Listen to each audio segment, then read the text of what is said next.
Good evening, wherever you are. Bon, ce soir, nous avons décidé de passer aux choses sérieuses, puisqu'on a très peu de temps durant la semaine, parce que nous allons commencer les chapitres qui concernent carrément le jeu. Burundi Rugby League, rugby à 13, Education Program, et nous continuons avec le chapitre 6, l'établissement du score. L'établissement du score, comme nous avons mis en avant la sécurité sur le terrain, la sécurité partout où nous sommes, c'est que l'arbitre doit toujours savoir comment il va se comporter avec les joueurs. C'est tout à fait normal que l'arbitre doit être la personne qui va anticiper. C'est la personne qui va tout faire pour que le jeu ne dégénère pas dans un combat de punching ball and kicks, comme on le dit. Et l'établissement du score, essai et but, valeur de l'essai et des buts. Un essai vaut 4 points. Il faut se le rappeler. 4 points. D'accord? Un but de transformation ou un but sur pénalité vaut 2 points. Un drop vaut 1 point. Alors les gens, vous allez vous poser des questions. Mais comment on fait un but de transformation? C'est après avoir fait un essai, quand on a posé, on a aplati le ballon après la ligne d'en but ou sur la ligne d'en but. Ou sur une pénalité, ça vaut 2 points. Quand on vous dit sur une pénalité, c'est qu'il y a eu arrêt, l'arbitre a bien sifflé, et que l'équipe décide, voilà, nous voulons tirer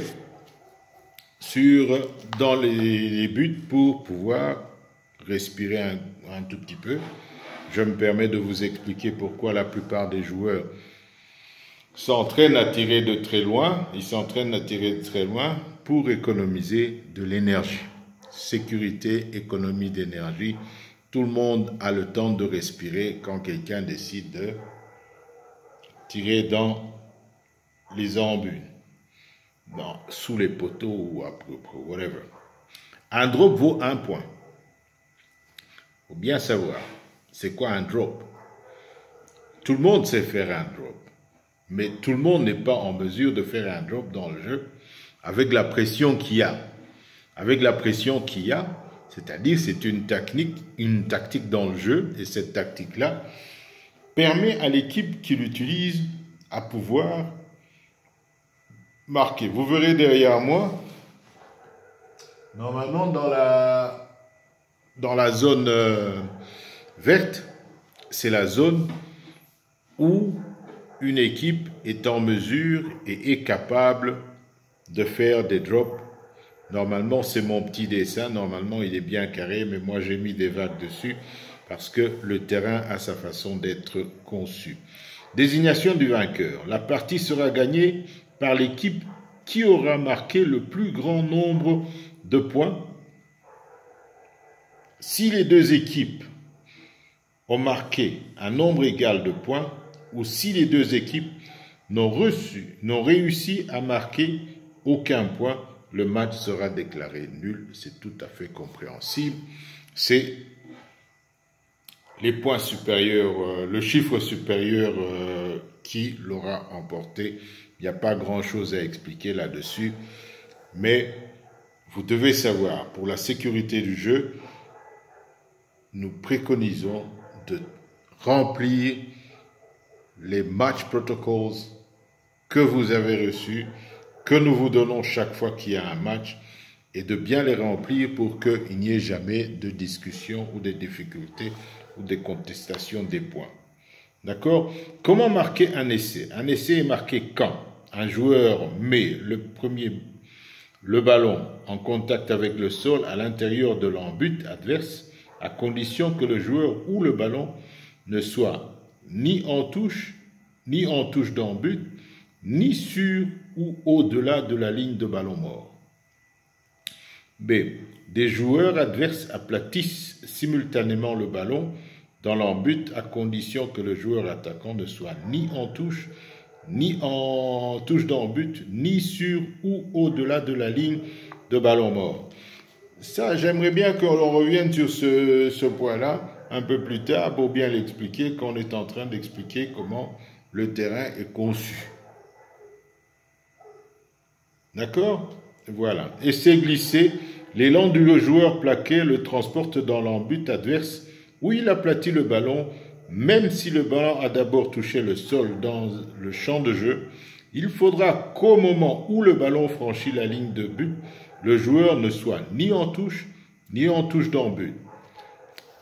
Vous avez compris, c'est tout à fait normal, tout se passe au-delà des deux mains que nous posons avec une ligne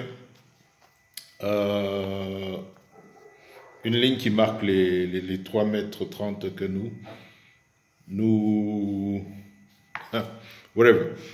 De toutes les façons, au-delà des goals que nous aurons placés sur la ligne des 100 mètres sur terrain. Joueur ramassant le ballon dans l'embut. D'accord. Ramasser le ballon n'équivaut pas à le mettre en contact avec le sol. Tuvyumve neza. Gutora umupira si ukuvuga ko winjije kandi wawutoye inyuma y'igoli, uba wawutoye mugabo ntuba wawushizeho wawufyondeye hasi. D'accord? Un joueur qui peut ramasser le ballon dans l'embut adverse afin de l'aplatir à un endroit plus avantageux. Ibigori, iyo umuntu atoye umupira akagenda akawushindirira hirya gatoyi kugira bize kumworohera kugira iyo transformation. Ballon sur la ligne de but.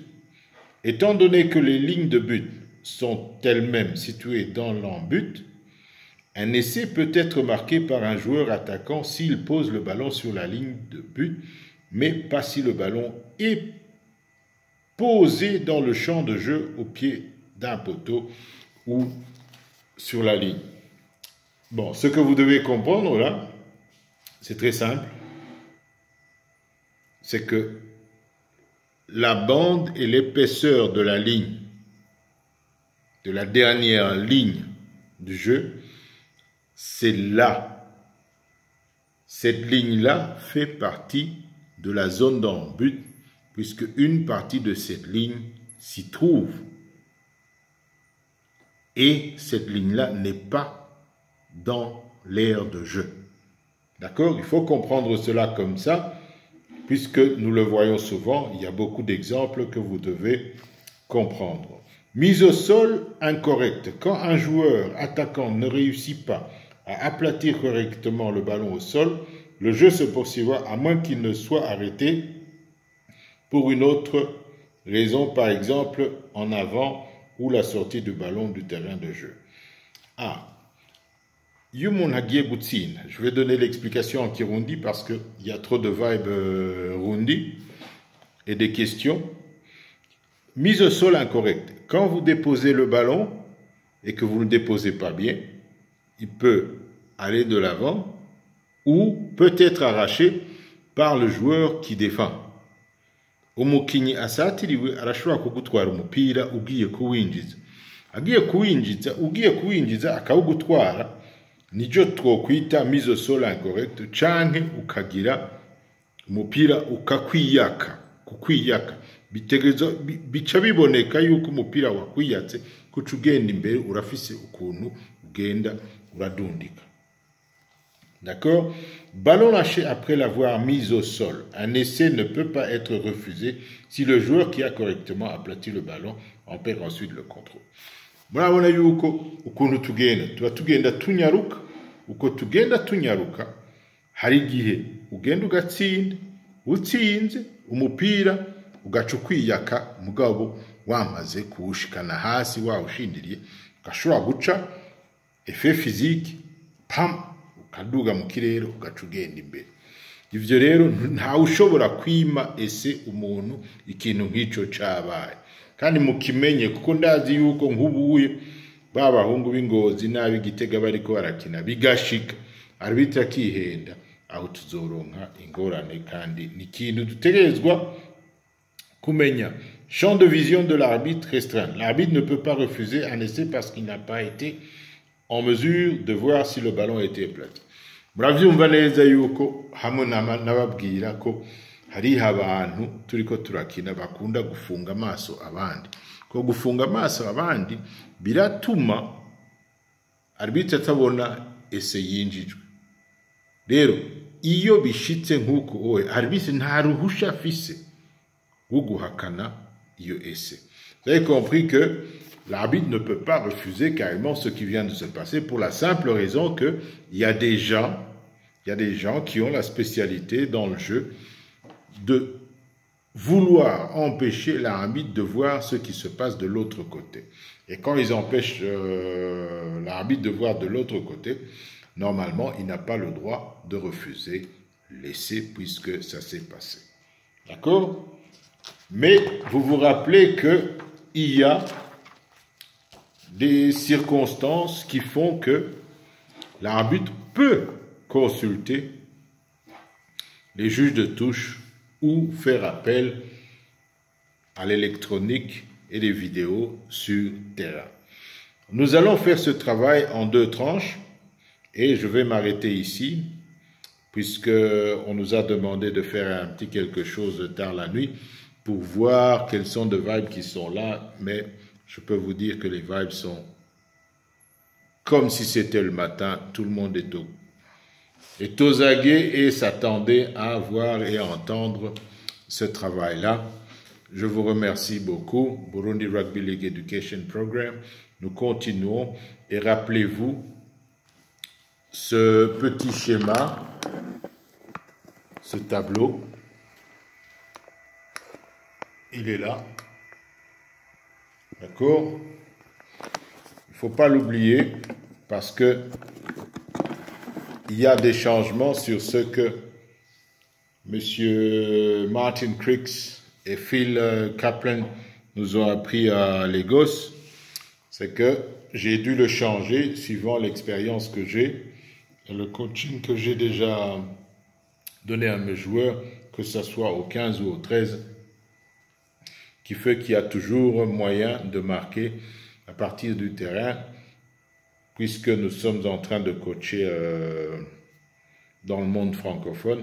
Il faut bien comprendre que 1 point, c'est déjà beaucoup. C'est mieux que 0. D'accord? Et l'objectif principal, quand vous êtes en train de former des gens, c'est qu'ils sachent comment marquer et que les arbitres, nous puissions répondre aux questions et défendre nos décisions. Le but de cette formation et la lecture, c'est de pouvoir défendre toute décision qui est prise et avoir des références ou parler des documents disponibles pour pouvoir expliquer une décision qui a été prise par l'arbitre. Ce qui va suivre est encore plus complexe parce que c'est dans le jeu. C'est-à-dire, l'arbitre doit avoir la pensée des coachs, la pensée des joueurs, et je vous le jure, ce que vous allez avoir sera d'une qualité supérieure et vous allez pouvoir faire un très bon travail si vous suivez nos formations et que vous compreniez. Et surtout, les autorités auront quelque chose qui prouve que Burundi Rugby League, Rugby à 13, la fédération et la coopérative ont encore et auront toujours raison. Merci, bonne soirée, Jean de Christ Roussiga, Burundi Rugby League, Rugby à 13, coopérative, et à après-demain. Car demain, nous avons d'autres travaux à faire.